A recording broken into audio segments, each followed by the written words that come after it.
Okay, now the next man, I've got to thank him for my Land Cruiser. I can't afford a new Land Cruiser, right? I'm an entrepreneur, you know what it's like. Most of the money goes into the business. But I needed a second-hand Land Cruiser that worked. And what did I do? I went to OLX. Anybody uses OLX here? It's a great platform. As a matter of fact, I think it's better than Gumtree. If you do work for Gumtree, sorry about it. But I definitely think it's a much better platform than Gumtree. He is one of the co-founders of OLX. He's an angel investor with more than 100 investments in his angel portfolio. So without any further ado, once again, ladies and gentlemen, put your hands together for Fabrice Grinder.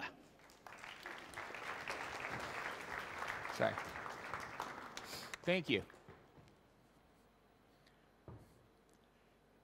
So we live in difficult times. Ukrainian crisis, financial crisis, sovereign debt crisis, global warming. We're constantly being bombarded with negative and depressing news. In fact, in most of the world today, and especially in Ukraine, the mood is morose and the prospects seem dire.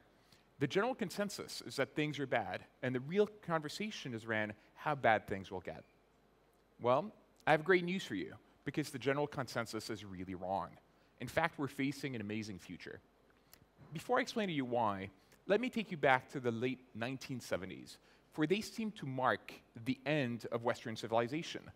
We had suffered from stagflation, with inflation and unemployment above 10%. There had been 2 oil shocks. The Shah had fallen in Iran. The US had lost Vietnam. The Soviet Union had invaded Afghanistan. You had dictatorships in Eastern Europe, in Latin America, in Southern Europe, and in Southeast Asia. And the Club of Rome had made dire predictions that we would run out of resources, especially oil, natural gas, coal, in the next 40 years. No one predicted what was going to happen in the next 40 years. In the next 40 years, we had a significant decrease in unemployment and inflation. We had democracies emerge across Eastern Europe, Latin America, Southern Europe, and Southeast Asia. We saw the greatest creation of wealth in the history of humanity, with 1 billion people coming out of poverty. 650 million people came out of poverty alone in China in the space of 30 years. This has completely transformed urban landscapes. As you can see with the transformation of Shenzhen from basically a backwater town in the middle of nowhere to what is today a thriving megalopolis. At the same time, despite 40 years of record consumption of oil, of gas, we now have more reserves than we did 40 years ago. And the way we live, the way we work, has been completely transformed over the last 40 years by cell phones, by computers, by the internet. Now, the great news is, and if you take a step back, actually, and you look at a 100-year basis, despite recessions that occur every few years, despite greater crises like the Great Depression, if you take a step back, it all looks reasonably irrelevant in what is ultimately unabated economic growth. And so over the last 100 years, we've actually seen a doubling of life expectancy from 40 to 80. We've had a tripling of GDP per capita, and infant mortality is divided by 10. The cost of food, transportation, communications is divided from a factor of 10 to 1,000. Global literacy has increased from 25% to over 80% in the last 130 years. To the point that we've actually redefined what poverty means. Today in the US, 99% of the people living below the poverty line have water, electricity, a toilet. 95% of a car, 88% have a cell phone, 70% of a car and air conditioning. I mean, these are luxuries that were barely imaginable or unfathomable to the wealthiest of the people 100 years ago. At the same time, we're living in the most peaceful time in human history. Doesn't necessarily seem that way because we're being bombarded with these news of war and conflict everywhere, from here to Syria, etc. But the reality is, if you look at the percentage of people that are dying at the hands of other men, it is actually lower than it's ever been, and not just in the 20th century, which was reasonably violent, but in the history of humanity. So we're actually truly living in extraordinary times. And the good news is, changes and improvements of this magnitude are continuing today.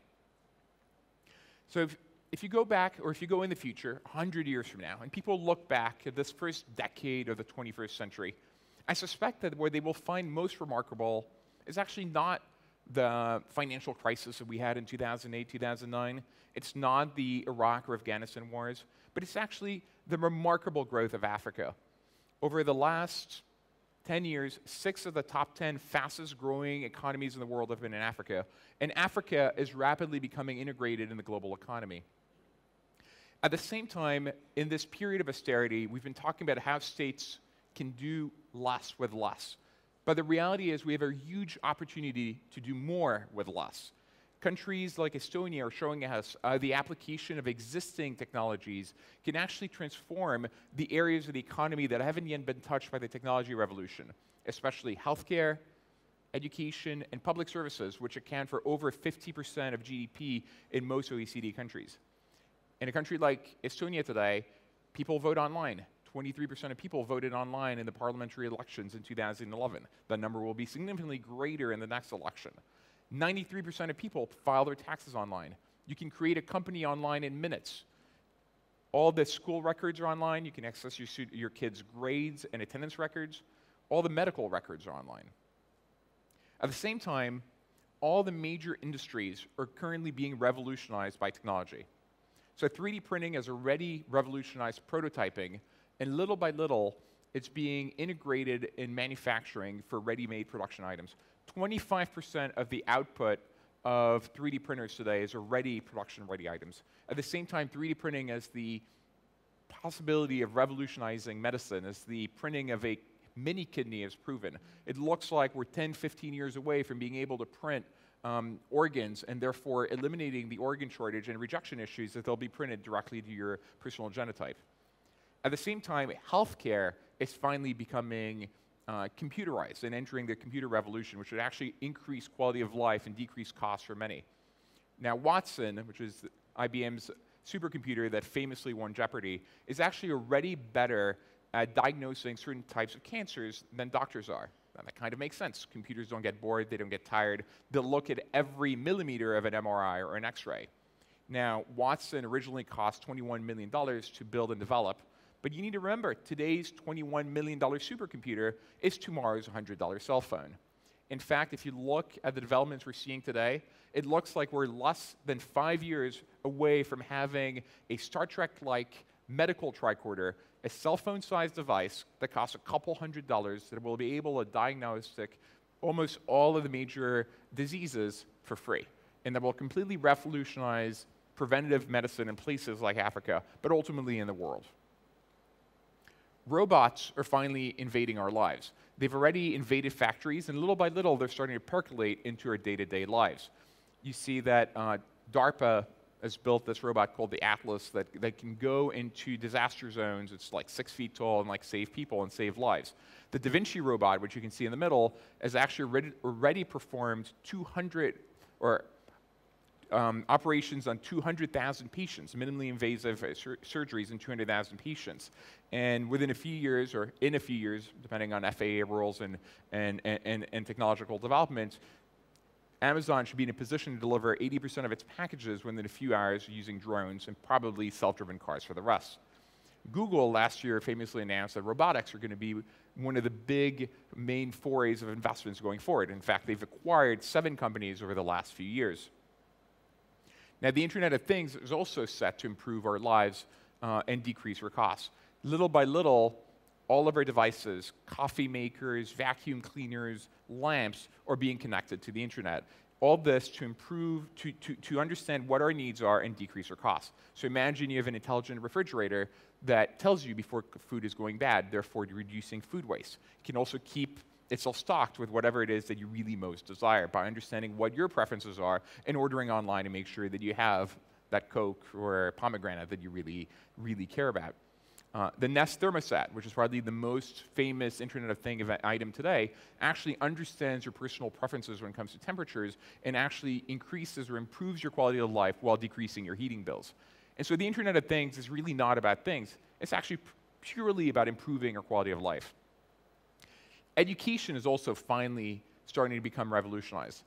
If you took Socrates from 2,500 years ago and you magically teleported him and transported him to the world we live in today, there are very few things he would recognize. One of the few things he would recognize is the way we educate our children.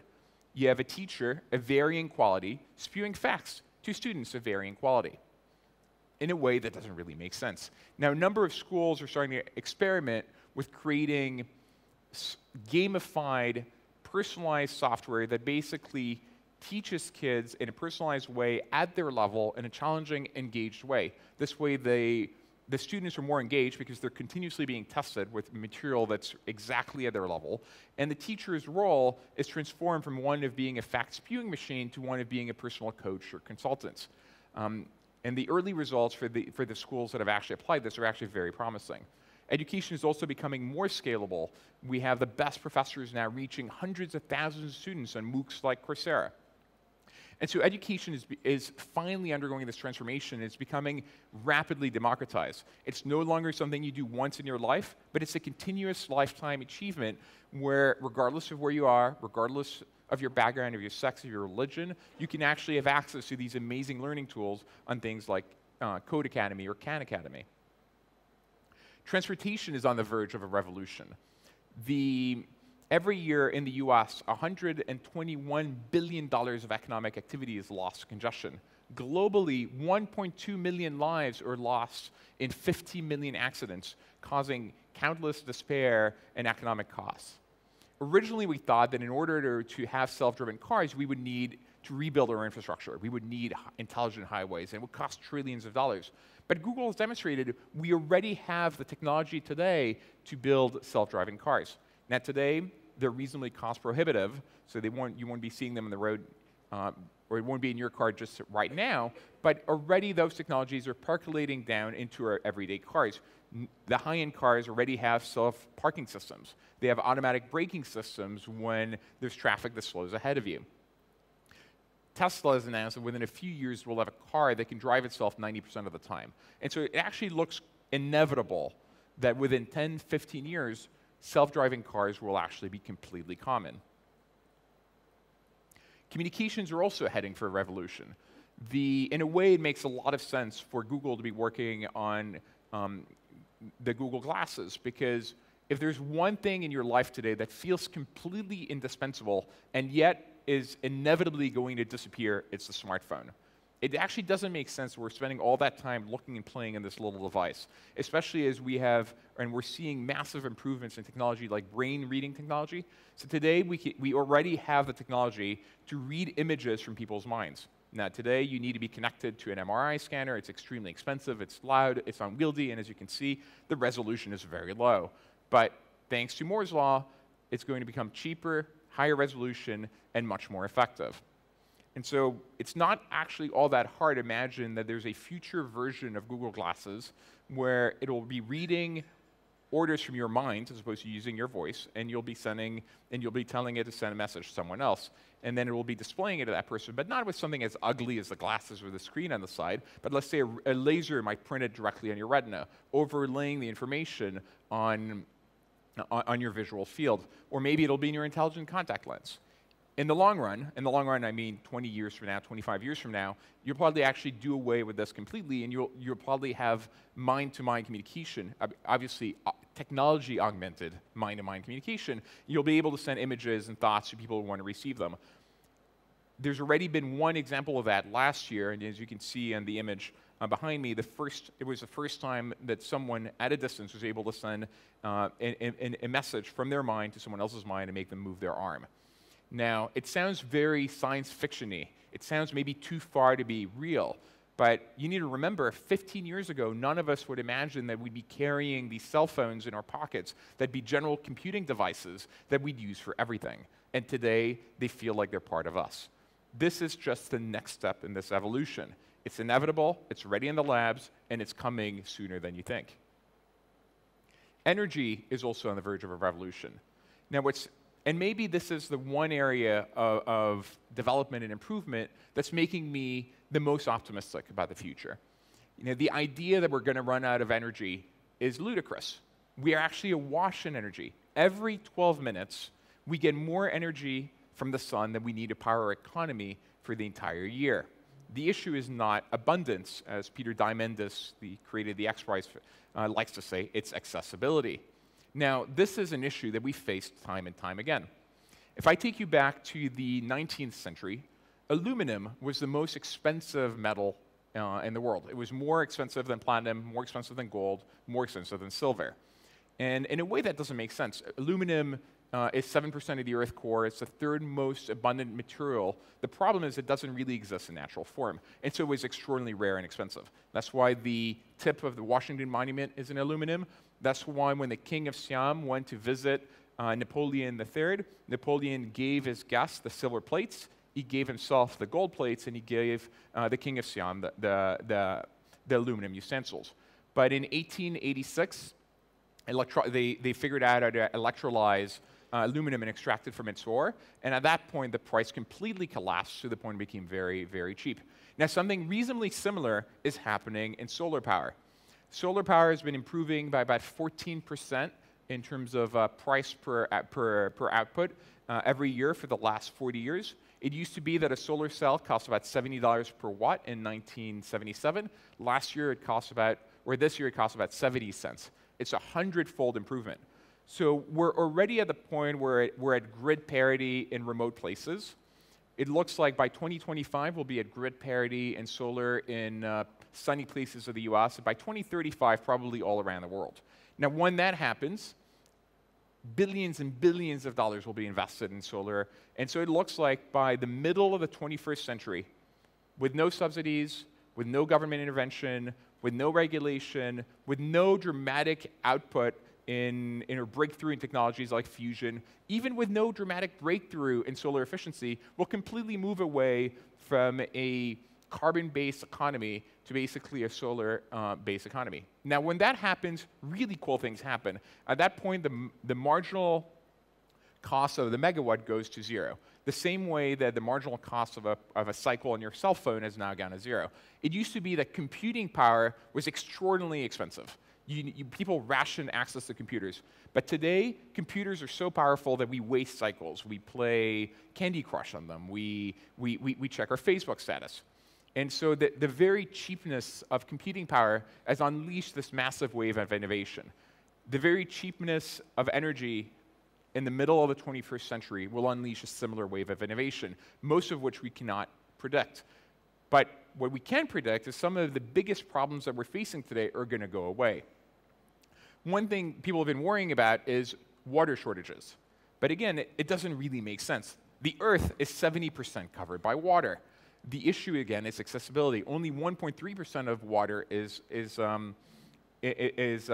water that's drinkable. And so the issue is, how do you convert the salt water into drinkable water? Well, once you have unlimited free energy, you actually can desalinate water. It's not an issue.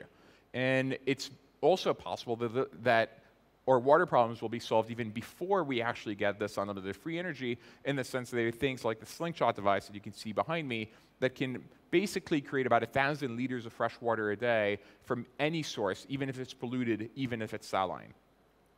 Once you solve the water problem, you actually also solve the food problem, because all of a sudden you can grow crops in the desert. And so the idea that we're going to run out of food is also reasonably ludicrous. And that's without taking into consideration the productivity improvements that are going to come from things like vertical farming. So all that to say, we're living in extraordinary times. As humans, we're really blessed to be here today. As angel investors, as entrepreneurs, we're even more blessed to be in this position, to be creating this world of tomorrow, a better world of tomorrow, a world of equality of opportunity and of plenty. Thank you.